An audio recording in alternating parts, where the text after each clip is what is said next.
My girlfriend wants to marry a billionaire, but she doesn't know my father owns the country's largest corporation. As my girlfriend came out of her dormitory, she saw me walking around a Rolls-Royce. She pushed me away from the car with contempt. She said grumpily, "Stay away from my babe's car, you poor bastard. I don't want you to stain it." I was shocked. Just as I was about to speak, a man wrapped his arm around my girlfriend's waist from behind. "Dude, there's no point looking at my car. You didn't have it when you were born and will never have it in your lifetime." Looking at the two of them in front of me, I finally realized that I might have been cheated on. Instead of feeling embarrassed about being caught cheating, my girlfriend told me openly, "I got together with you so that you could write my paper. Now, I don't need to pretend anymore. Let's break up." With that, she got into the Rolls-Royce with the man, hugging each other. Slowly, I recovered from my shock. I made a call to the police. "Hello, I want to report the theft of my Rolls-Royce worth $15 million.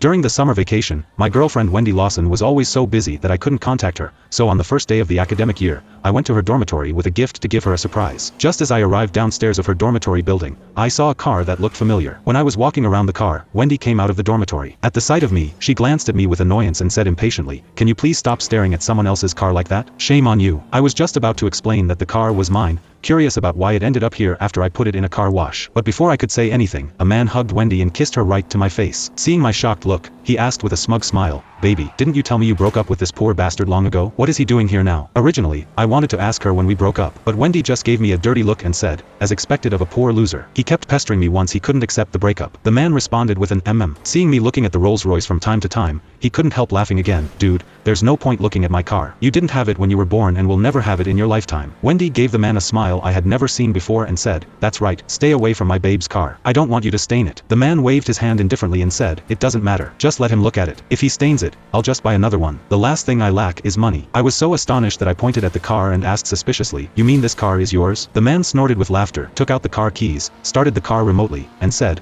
"If it's not my car, how can I have the car keys? Besides, if it's not mine, can it be yours?" Seeing him take out the car keys, I instantly understood that the man must be a car washer, so he had my car keys. With a cold snort, I intended to directly tell them my identity, but I turned my words around when they came to my lips. "Having the keys doesn't mean that the car is yours, does it? I know this car. It belongs to the heir of the richest man in the city of Horsen. You are not." The man suddenly interrupted me. "Shoo, just keep it to yourself. I don't like to be ostentatious, but since you've said it, I might as well admit it. Yes, I'm Xavier Chambers, the son of the richest man." After he said this, all the students around could not help but gasp in amazement and began to discuss it. Wendy felt even more complacent. She raised her head and said, "Zachary Chambers, we are all adults now. If I don't reply to your messages, it means I'm dumping you. I'm way out of your league." I thought it was ridiculous and said, "Wendy Lawson, have you forgotten that I got together with you after you pursued me?" Wendy's face changed as if she didn't expect me to expose her so mercilessly like this, but she quickly recovered and said, "I agreed to be your girlfriend because you can help me write my papers. Come on, do you think I would fall in love with a poor loser like you? Let's break up." I pointed at Xavier and asked, "Do you want to break up with me just because of him?" Wendy rolled her eyes at me and said, "No, it's because you're too cheap. Every time I went out to eat with you, you always took me to some secluded so-called private restaurants and bragged that those little restaurants were opened by Michelin star chefs,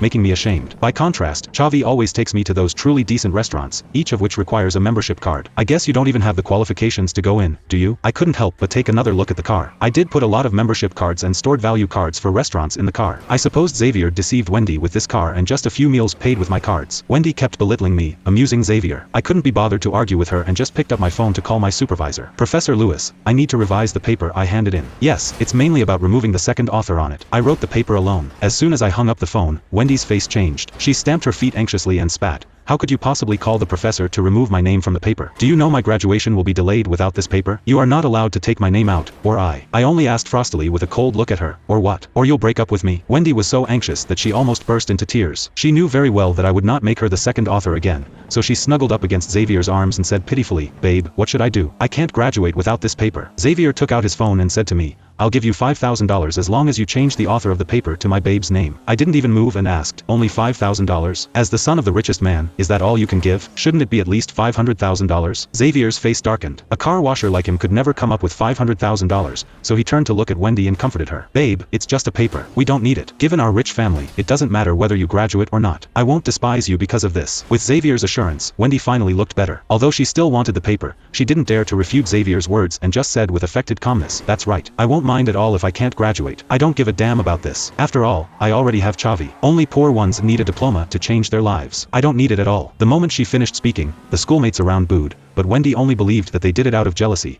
so she retorted, am I not right? So what if you graduate? You'll still just slave for my babe. Really? But it seems that you are only worth $5,000 in your baby's eyes. Are rich people so stingy nowadays? I couldn't help but ridicule as I looked at the intimate couple before me. Wendy rolled her eyes and said, my baby would spend tens of thousands of dollars on a meal he treats me to. The reason why he gave you $5,000 is that a poor loser like you is only worth this much. My babe can easily come up with tens of millions of dollars, but does he ever need to give so much to you? What she said seemed to please Xavier to a great extent. Xavier walked a few steps toward me, stretched out his hand, patted my face, and said smugly, do you think you are awesome just because you are highly educated? I'm telling you, no matter how capable you are, you'll still be a mediocre employee after you graduate. A meal I have is worth the money your whole family struggles to earn for an entire year. I shook off Xavier's hand and resisted the urge to hit him as I said, then you two must stick together and never break up. Wendy touched her flat belly and said, of course we won't. I already have Chavi's child. We are solid. How can we break up? After she said this, Xavier burst out laughing and said to me, ha ha ha, are you envious? One said you only touched her hand at most. How could you know how intimate one and I are? You'll never know in your life how passionate one is. Wendy was not angry at his words. Instead, she looked at me with disdain and said,